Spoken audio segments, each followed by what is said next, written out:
السلام عليكم ورحمة الله. وعليكم السلام.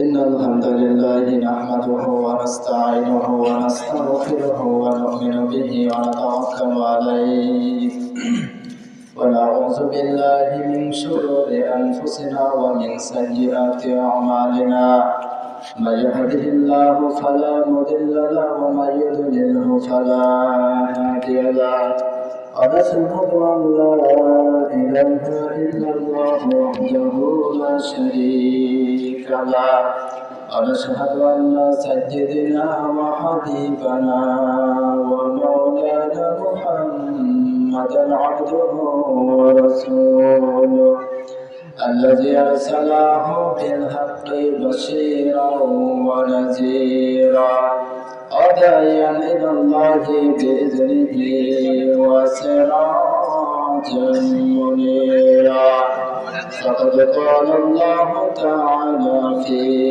كلامه المجيد وبرهانه التوحيد জবান ছেড়ে পড়েন আউযু বিল্লাহি মিনাশ শাইতানির রাজিম বিসমিল্লাহির রহমানির রহিম ওয়া ইয কুলনা লিল মালাইকাতি ইসজুদু লিআদাম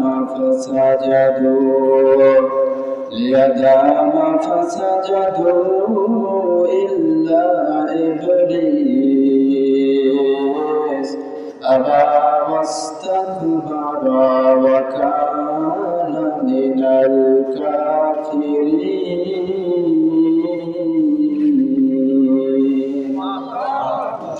إن الله وملائكته يصلون على النبي يا أيها الذين آمنوا صلوا عليه وسلموا تسليما اللهم صل على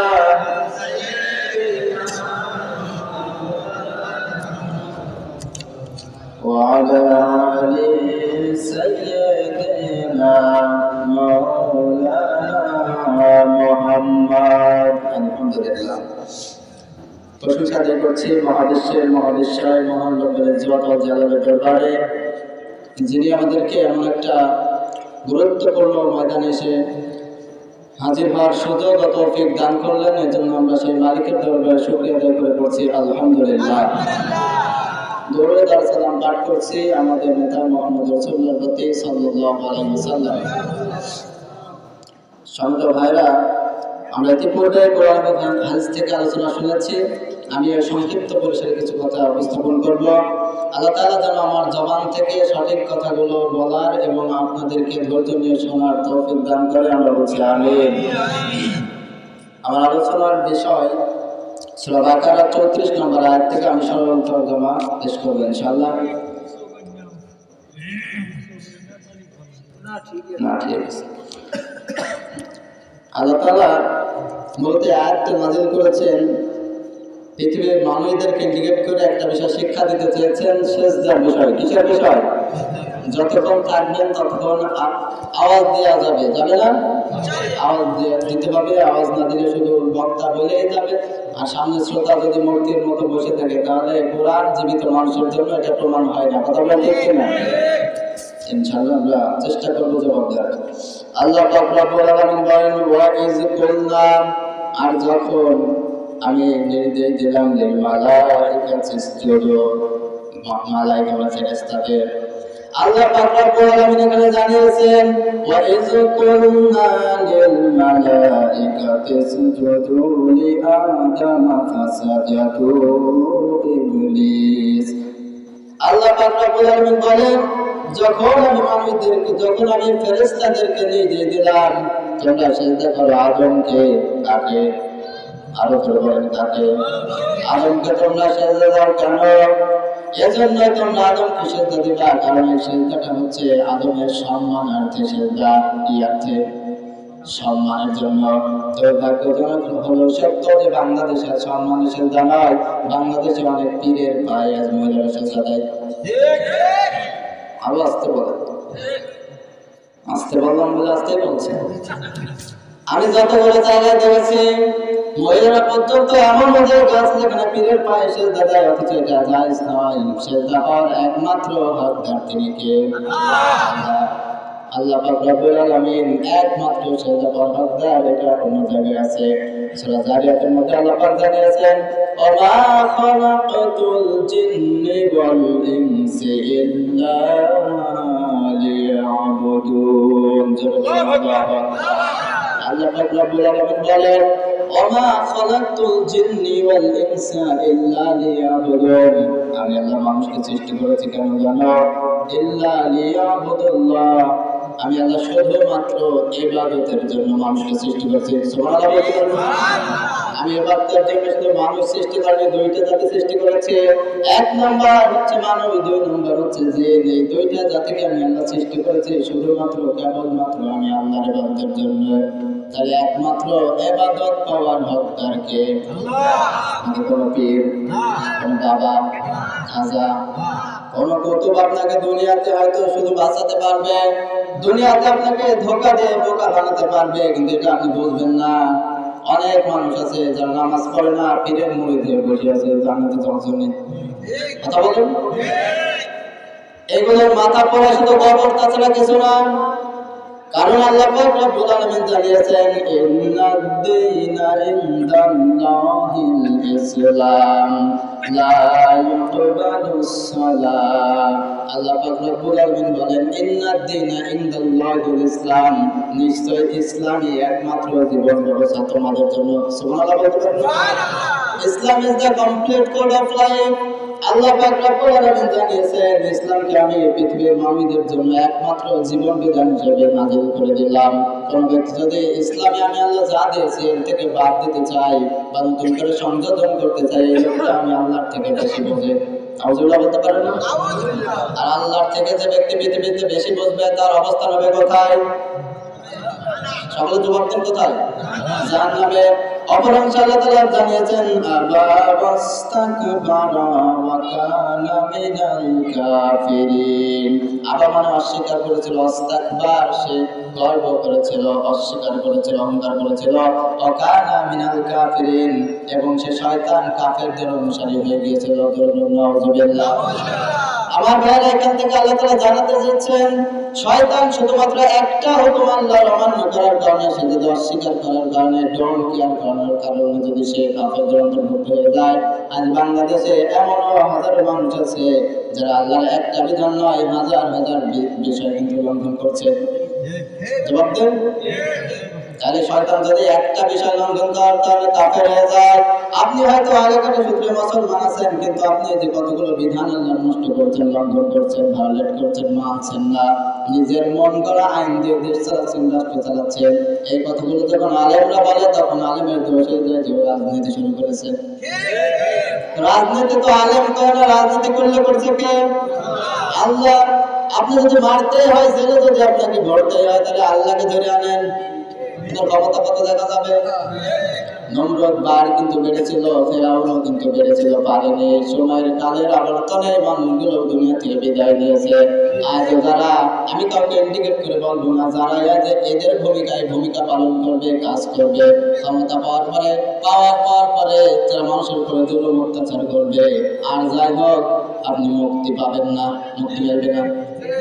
আপনি হয়তো আজ বেঁচে থাকতে আপনাকে অনেকে স্লোগান দিচ্ছে, অমুক নেতার চরিত্র ফুলের মতো পবিত্র, আপনি কালকেই মারা যাবেন, অনেকে আপনার কবরের পাশে দাঁড়িয়ে বলবে, আল্লাহ এই শয়তানের সাইজ করো।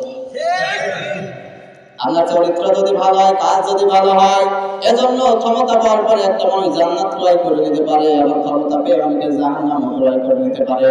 আমি আমার এই 20 বছরে যতটুকু দেখেছি আর যতটুকু বাইরে গিয়েছি, অন্তত পক্ষে আমি যতটুকু দেখেছি, ক্ষমতা পেয়ে অধিকাংশ মানুষ এই জাহান্নাম ক্রয় করছে।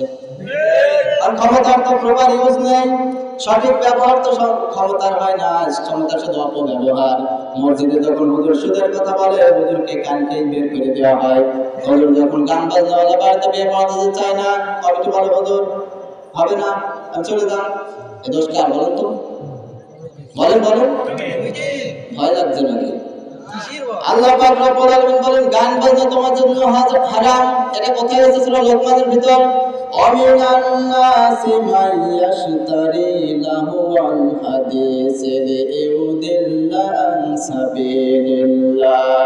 আল্লাহ পাক রব্বুল আলামিন বলেন পৃথিবীতে এমন কিছু মানুষের নবী আপনি দেখবেন যারা অশ্লীল কথাবার্তা ক্রয় করবে, গান বাজনা যারা ক্রয় করবে, কি দিয়ে?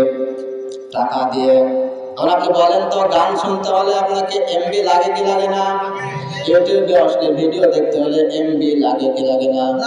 এগুলো আজ আপনি টাকা দিয়ে কিন্তু ব্যবহার করছেন। এই যে ওয়াইফাই নামক যে প্রযুক্তিটা আপনার ঘরে দেওয়া হয়েছে, এটার মাধ্যমে এমবি পান কি পান না? পান না? এটা নিতে কি টাকা লাগে না পয়সা লাগে?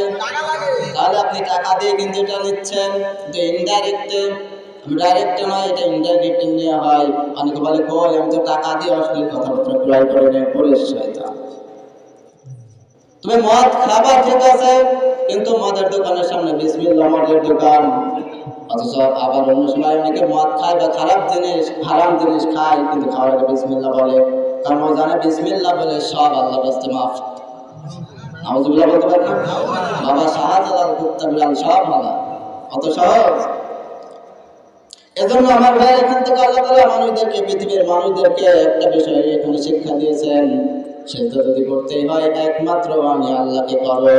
এরপরে আল্লাহ নবী জানিয়েছেন সেজদা যদি করার হুকুম হতো, আমি পৃথিবীর মেয়েদেরকে বলতাম সেজদা পীরকে নয়, সেজদা বাবাকে নয়, দুনিয়ার কোনো কুতুবকে নয়, সেজদা করবা তোমরা একমাত্র স্বামীকে। সুবহানাল্লাহ বলতে পারেন না?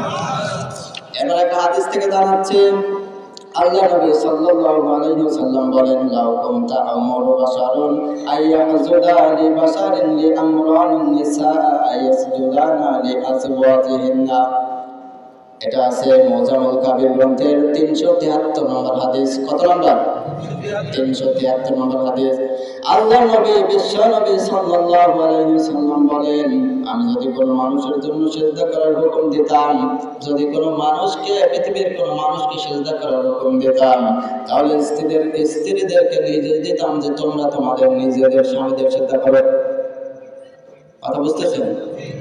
এখানে আল্লাহ নবী জানিয়েছেন কি, পৃথিবীর মানুষদেরকে বলছেন যে আমি নবী যদি কাউকে সেজদা, আল্লাহ ব্যতীত যদি কাউকে সেজদা করার হুকুম দিতাম, তাহলে নারীদেরকে বলতাম তোমরা তোমাদের স্বামীদের সেজদা করো। আগাম দেখবেন যতগুলো দরগা, আস্তানা, গাছতলা যতগুলো বাংলাদেশে আছে, কম বেশি দেখবেন ইউটিউব ফেসবুকে গেলে দেখা যায় অনেক ভণ্ডামিগুলো আর গোপন থাকে না, এখন প্রকাশ হয়ে যায়। যে জিনিসের আসল যত নকল তার থেকে বেশি হয়। আপনি ইউটিউবের ভিতরে দেখবেন, অনেক মিডিয়া মাধ্যমে দেখবেন, এগুলো আপনি দেখতে পাবেন। এই ভণ্ডামিগুলো আজ কিন্তু ছড়িয়ে যাচ্ছে। এরপরেও কত মানুষ পীরের মুরিদ হয়ে বসে থাকছে জান্নাতে যাওয়ার জন্য। তো জান্নাতের সার্টিফিকেট কোনো পীরের হাতে আছে? বলেন আছে? কোনো পীরের হাতে নেই, কারণ জান্নাতের সার্টিফিকেট নবীজি পর্যন্ত দিতে পারছে, নবীজি পর্যন্ত হেদায়েত দিতে পারছে না। আর দুনিয়ার এই কুতুব, এই গাজা খাজা যে নামাজ পড়ে না, 14 দিন গোসল করে থাকে না, যার গা থেকে কুকুর পচা, কুত্তা পচা গন্ধ বের হয়, এর কাছে জান্নাতের সার্টিফিকেট নিতে হবে। নাউজুবিল্লাহ কয়েকজন। এজন্য আপনাকে কমন সেন্স দিয়ে কাজ করা লাগবে, কারণ আপনি তো মানুষ। আপনি কি মানুষ? মানুষ এবং কুকুরের মধ্যে পার্থক্য আছে না নাই? কুকুরও খাবার খায়, পায়খানা করে শেষ হয়ে যায়, মানুষও যদি খাবার খায়, পায়খানা করে শেষ হয়ে যায়, তাহলে পার্থক্য হয়? আল্লাহ কুকুরকে কিন্তু বিবেক দিয়েনি, মানুষকে দিয়েছেন।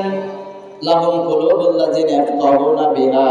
আল্লাহ তাআলা বলেন যে মানুষগুলোকে আমি বিবেক দিয়েছি, এই মানুষগুলো যদি বিবেক অনুযায়ী কাজ না করে, আমি আল্লাহর ভাষায় এগুলো হচ্ছে কি বলেন চতুষ্পাদ জন্তুর থেকে নিকৃষ্ট একটা কুকুরের যে মর্যাদা থাকে, আল্লাহর কাছে আপনার সেই মর্যাদা থাকে না। কারণ কুকুরকে আপনি এক মুঠো খাবার দিবেন, সারা রাত জেগে জেগে আপনার বাড়ি পাহারা দেবে না? আপনি কুকুরকে পরীক্ষা করে দেখবেন, এক মুঠো খাবার দেওয়া কিন্তু অবশ্যই পাহারা দেবে। কিন্তু একটা মানুষকে আপনি সারা জীবন সব দেবেন, যদি একটা দিন তার মন রক্ষা না করতে পারে, এটা বেশি হয় স্ত্রীদের ক্ষেত্রে। কাদের ক্ষেত্রে? স্ত্রীদের, আপনি আপনার স্ত্রীকে সারা জীবন সব দিয়েছেন, একদিন যদি তার মন রক্ষা না করতে পারেন ওই দিন তো আপনার বাড়িতে জায়গায় হয় না। হয় বিশেষ করে এখনকার জামানায় যে সমস্ত মেয়েরা, ডিজিটাল যুগের এখন যে মেয়েরা উঠছে, এরা আগের যুগের কথা আমি বাদ দিলাম, কিন্তু আমি যতটুকু দেখছি এখনকার বউরা এরকমই হয় অধিকাংশ। 100 জনে 99 জন মেয়ে ডিজিটাল একই কায়দায় চলে। নামাজের তো কোনো ধার ধারে না, ইসলাম মানার কোনো কায়দায় তাদের নেই, পর্দার কথা তো বলাই যায় না। এমনকি বাংলাদেশে এমনও প্রতিষ্ঠান আছে যেখানে পর্দা করতে নিষেধ করা হয়। আমি গত জুমায় বলছিলাম, একটা নিউজ দেখলাম, সম্ভবত চাঁদপুরের একটা নিউজ। একজন কলেজ শিক্ষিকা তিনি পর্দা করে গেছেন কলেজে, পর্দা করে যাবেন, এটা কার বিধান? আল্লাহ পাক রব্বুল আলামিন জানিয়েছেন, ওয়াকারনা ফি বুয়ুতিকুন্না ওয়ালা তাবাররাজুনা তাবাররুজাল জাহিলিয়াতিল উলা। আল্লাহ তাআলা জানিয়েছেন, ওয়াকারনা ফি বুয়ুতিকুন্না ওয়ালা তাবাররাজুনা তাবাররুজাল জাহিলিয়াতিল উলা। আল্লাহ তাআলা মেয়েদেরকে নির্দেশ দিচ্ছেন, হে মেয়েরা, ঘর থেকে যখন বের হবে জাহেলি যুগের মেয়েদের মতো রূপ সৌন্দর্য গুলো প্রদর্শন করে তোমরা বের হবে না। কিন্তু আজ আমরা যখন বাইরে যাই, মেয়েরা রূপ সৌন্দর্য ঢেকে আসে না বের করে? জবাব দেন, বের করে। কি বলবো, এই রোডের কথা নয়, কুষ্টিয়া রোডের কথা বলছি। আমি তো ক্যাম্পাসে যাই প্রতিদিন বিশ্ববিদ্যালয়ে, তো এগুলো আগে শুধু শুনে বলতাম, কিন্তু এখন দেখে দেখে বলে।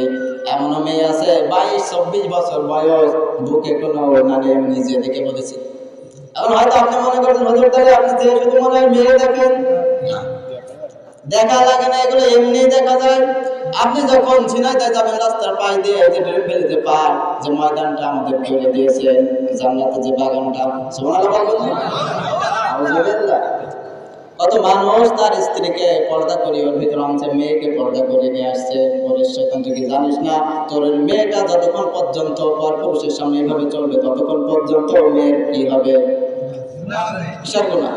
জেনার গুনাহ। জেনার গুনাহ শুধু মেয়ের হবে নাকি বাপেরও হবে?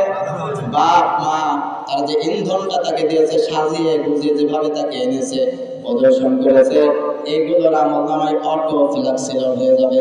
নাউজুবিল্লাহ বলতে পারবেন? যখন বিশ্ববিদ্যালয়ে এই সমস্ত আপুদেরকে যদি আমি বলতে যাই, আপু আপনার বুকে তো ওড়না নেই, ওড়নাটা ঠিক জায়গায় দেন, আমরা কি বলবেন? শেষ করে ফেল। কোনো কায়দা নেই, কারণ এগুলো ইসলামী বিশ্ববিদ্যালয়। যদিও আমি কোনো প্রতিষ্ঠানকে দোষ দিচ্ছি না, এটা হচ্ছে আমাদের পরিবেশ। এর জন্য দায়ী কারা? বলেন বলেন। আপনার মেয়ে 24-25 বছরের মেয়েটা যখন মাস্টার্সে পড়াশোনা করে, যখন বুকে এইভাবে কাপড় থাকে না, আর অন্য জায়গার কথা আমি বললাম না, যখন জায়গা মতো কাপড় থাকে না, যখন বাসা থেকে বের হয়, যখন ভার্সিটির উদ্দেশ্যে, আপনি পিতা হিসাবে, মা হিসাবে আপনি তো দেখেন আপনার মেয়েটা কিভাবে যাচ্ছে, আমার কি শরম লাগে না? আমি এমনও অনেক পিতামাতাকে দেখেছি যার কন্যাটা, যার মেয়েটা পর্দাগুলো 8-7 করে যদি বাইরে যায়, পিতামাতারও খুশি হয়। আমি দেখেছি, এই জন্য বলছি, এগুলো পিতামাতা নাকি ডাকাত? বলেন। এই মেয়েটা কিন্তু আর কিছুদিন পরে ধর্ষণ হবে, কিছুদিন পরে আমরা শুনতে পাবো যে মেয়েটা অনেক জায়গায় বেরিয়ে গেছে, অনেক ঝোপের ধারে ধরা পড়েছে। এগুলো দোষ হবে কার? আর হবে বলেন? বাপ মার দোষ হয়? দোষ তো ছেলের হয়, যে ছেলে ওরা রেপ করেছে, গুম করেছে, হয় না? ছেলের দোষ হয় না? আমি ছেলের দোষ দেবো না, কারণ একটা ক্ষুধার্ত বাঘের সামনে একটা বিড়াল যদি চলাচল করে, কেউ চলাচল করে, বাঘ কি ওরে দেখে রাখবে নাকি খেয়ে ফেলবে? খেয়ে ফেলাবে। অন্যভাবে আজকের জামানায় যে মেয়েগুলোকে 8-7 পোশাক পরিয়ে বাইরে পাঠাও, যে মেয়েগুলোকে জায়গা মতো পোশাক থাকে না, এই মেয়েগুলো হচ্ছে ছাগলের মতো। কথা বলেন। আর ছেলেগুলো হচ্ছে বাঘের মতো, কারণ জামানা খারাপ। ইউটিউব, ফেসবুকে আপনি ইচ্ছা যা ইচ্ছা সব আপনি দেখতে পারবেন, কারণ ওপেন করার সেই পরিবেশ আজ আমরা মোড়ে মোড়ে করে দিয়েছি। কারণ পার্কগুলোতে যখন মানুষ যায়, ওখানে কি জিকির করে? কি করে? পার্কে গিয়ে ছেলেরা মেয়েরা জিকির করে না? আমি যদিও পরিবেশটা দেখার জন্য একবার ঢুকেছি, কথা বলবেন না, যদিও আমি পরিবেশটা দেখার জন্য একবার ঢুকেছি যে আসলে কি হয়। আমি আসলে নামাজের সময় ঢুকলাম, ওই দিন ছিল জুমার দিন। জুমার নামাজ পড়ার পরে গেলাম, 3 বন্ধু একসাথে ঢুকলাম, যে অবস্থা দেখলাম, এখনো বিয়ে হয়নি, যে পরিবেশটা আমি দেখলাম এখনো বিয়ে হয়নি, এমন ছেলে মেয়ে স্বামী স্ত্রীর মতো ভিতরে ব্যবহার করছে। নাউজুবিল্লাহ বলতে পারেন না? আর কিছুদিন পরে এখন এরকম ব্যবহার করছে, কিছুদিন পরেই তো প্রেগনেন্ট হবে, কি হবে? সন্তান হবে। এবার এই সন্তানটা যখন দুনিয়ায় আসবে, এবার আপনি বলেন তো এটা জারজ সন্তান না বৈধ সন্তান? কি সন্তান? জারজ সন্তান। আর কোরআনের বিরুদ্ধে অবস্থান নাই এরকম জারজ সন্তান বেশি। তাহলে আজ পৃথিবীতে যারা কোরআনের কথা তারা স্তব্ধ করে দিতে চায়, যারা থামিয়ে দিতে চায়, এই মানুষগুলো কি সন্তান? জবাব দেন, সবাই জবাব দেন। আমরা হয়তো বলতে ভয় লাগছে, না এগুলো তো আল্লাহ বলেছেন। কারণ কোরআন যারা লিখে দিতে চায়, কোরআনের কথা যারা স্তব্ধ করে দিতে চায়, অনেক মানুষ ডাইরেক্ট ইনডাইরেক্ট কোরআনের কথা স্তব্ধ করে দিতে চায়। আল্লাহ পাক বলেন এই মানুষগুলো যদিও এর আগাটা আছে মুসলমান সূত্রে মুসলমানের ঘরে জন্ম, তবুও এগুলো কিন্তু আমি আল্লাহর ভাষায় বৈধ সন্তান নয়। কারণ পৃথিবীতে শুধুমাত্র কোরআনের বাধা হতে পারে যার সন্তান নয়, যার জন্মের ঠিক নাই, যার পিতা মাতা ঠিক নাই, আর সেই তারা যেমন সেই পার্কে গিয়ে তারা রাত যাপন করে, এরা বিয়ে হয়নি তারপরেও যারা রাত যাপন একসাথে করে এই সন্তানগুলো। আমার ভাইরা, আমি এই আয়াত থেকে 3টা শিক্ষা দিয়ে আমার আলোচনা শেষ করব। 1 নম্বর, ফেরেশতা আদমকে সিজদা করেছিল তার সম্মান এবং মর্যাদার কারণে। সুবহানাল্লাহ বলতে পারেন না? তাহলে ফেরেশতা সিজদা করেছিল কিসের কারণে? সম্মান এবং মর্যাদা কার? হযরত আদম আলাইহিস সালাম আমাদের কি পিতা? জাতের পিতা? এখানে কথা আছে। আমি ওইদিকে যাবো না। 2 নম্বর, অহংকার করে আল্লাহর আদেশ বর্জন করা শয়তানের কাজ। কিসের কাজ? তাহলে আল্লাহর আদেশ যারা আজ দুনিয়াতে লঙ্ঘন করবে, বর্জন করবে, গায়ের জোর দেখিয়ে ক্ষমতার বড়াই করে তারা আল্লাহর বিধানকে ডোন্টার করবে, লঙ্ঘন করবে, এগুলো আল্লাহর ভাষায় কি হবে? বলেন শয়তান। আমি বললাম কি, অহংকার করে আল্লাহর আদেশ যারা লঙ্ঘন করবে এরা হবে শয়তান। কি? শয়তান। তারা আজ যদি আপনি আল্লাহর বিধান যদি লঙ্ঘন করতে চান, ডন কেয়ার করতে চান, না মানতে চান, তাহলে আপনিও কি হবেন? এই কথা বলছে কে? এই কথা তো হুজুররা বললে এবার হুজুরের দোষ তুলে নিয়ে যাচ্ছে কাদের? আল্লাহ না হুজুরের? 3 নম্বর, আল্লাহর নির্দেশ কোনো যুক্তি দিয়ে বর্জন করা যাবে না। আপনি যদি বলেন এখন পরিবেশ ঠিক নয়, হুজুর আপনি একটু সেফি বলেন, কি বলেন? সেফি বলেন। পরিবেশ ঠিক না, একটু সেফি বলেন, কারণ আমাদের তো অনেক কিছু ম্যানেজ করতে হয়। আল্লাহ নবী 40 থেকে 63 বছর পর্যন্ত যখন কোরআনের কথাগুলো মানুষের সামনে বলেছেন, সাহাবীদের সামনে যখন দাওয়াত দিয়েছেন, কাফেরদের সামনে যখন দাওয়াত দিয়েছেন, কোন সাহাবী কোন রাজনৈতিক নেতা তাকে বলার সাহস করেন হুজুর আপনি দেখে বলেন, বলেছেন? কেন? তারা সেরকম রেসপেক্ট করতেন, সম্মান করতেন যে আল্লাহর নবী যেটা বলবেন সেটাই হক, সেটা সত্য। কারণ তিনি কোনো কথা নিজে থেকে বলেন না, ওমা ইয়ানতিকু আনিল হাওয়া ইন হুয়া ইল্লা ওয়াহয়ু ইউহা। আল্লাহ তাআলা বলেন আমার নবী কোনো কথা নিজের থেকে বানিয়ে বলেন না, সব কিছু তার উপরে ওহী হয়, সেই কথাগুলো তিনি তোমাদের সামনে বলেন। সুবহানাল্লাহ বলতে পারেন? নবীর ওয়ারিস হিসেবে আলেমরা যখন কথা বলে কোরআন থেকে, আলেমরা কি বাপের কথা বলে? তাহলে আপনার চুলকানি কেন বেড়ে যায় বলে? ওই জামানায় বিশ্বনবীর কথা শুনে, কোরআনের কথা শুনে যাদের চুলকানি বেড়েছিল, আজও যারা কোরআনের কথা শুনে, আল্লাহর নবীর ওয়ারিস যারা আলেমদের কথা শুনে যাদের চুলকানি বেড়ে যাবে,